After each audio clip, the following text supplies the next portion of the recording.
So we've come a long way in the 30 years since the start of the epidemic. Now, from my personal perspective, being in this room today actually reminds me of just how far we've actually come.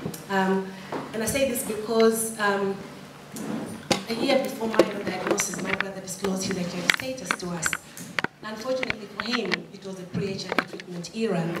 And so he had every opportunistic infection going. He had TB, he had meningitis, he had Kaposi sarcoma, which is a form of cancer, he had epileptic fits, any opportunistic infection, you name it, he had it. And so he spent a lot of time in hospital and in hospices. And in fact, he spent quite a lot of time in this very building and in one of the rooms upstairs when the Lighthouse was still a respite center. So my brother Kennedy, or Kay as we used to affectionately refer to him, actually died looking like Selena on day one of the film. Now his death made me think of my own life. I mean, I'd only recently just been diagnosed myself, that's very much a few months after my graduation. So at the time when most young people would be thinking of their bright future and taking gap years, etc., I was actually wondering whether I'd be alive to see another year. So a number of things helped me to survive during that time. The offer of a job in the same week that I got my diagnosis kind of helped. And my very practical approach to life, thinking, well, you know, instead of sitting at home, I might as well take that job while I'm waiting to die. So I think in hindsight, it was one of the really important decisions that I made at the time. But also one of the key things that really helped me at that point was meeting other HIV positive people, so peers. But there was a group of about 5 women, some were mothers, you know, just living their own lives, working. That really helped me to carry on and gave me the drive to continue.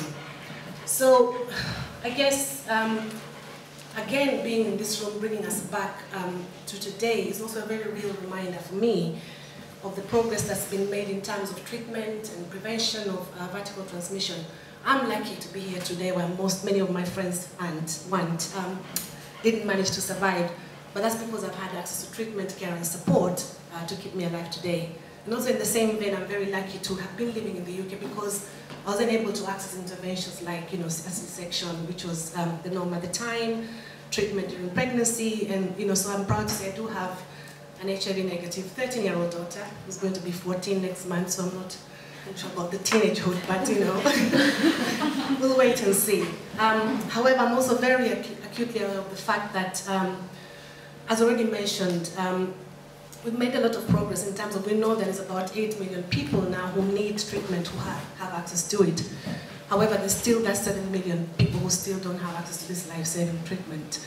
So we must therefore not turn our backs on the progress and on the unique opportunities that we have to finally bring halt the epidemic and at least talk credibly about thinking about bringing around an AIDS-free generation. So I'm nearly done. Again, I just want to reiterate the fact that the work of the Global Fund to fight AIDS, TB and malaria is very, very key to the progress that we've made and continuing it. So it's saved millions of lives to date, as we know. It is really, really important that the UK government continue to honor its commitment and contribution to the Global Fund. Again, I just want to mention the fact that the committed leadership of people living with HIV and our involvement in the HIV response has transformed ours, as well as many other people's attitudes to global health, and can continue to do so, but if only the civil organizations are actually funded, and also the work and our achievements is recognized. However, we do need champions like yourself, Minister, to continue to keep HIV on the government's agenda. Okay, so finally, before you go, I'd like to give you a small present from the UK Consortium members. It's a red ribbon.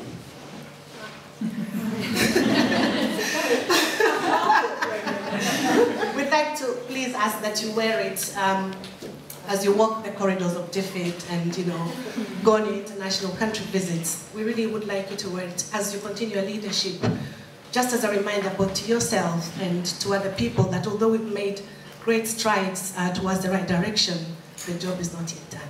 Thank you.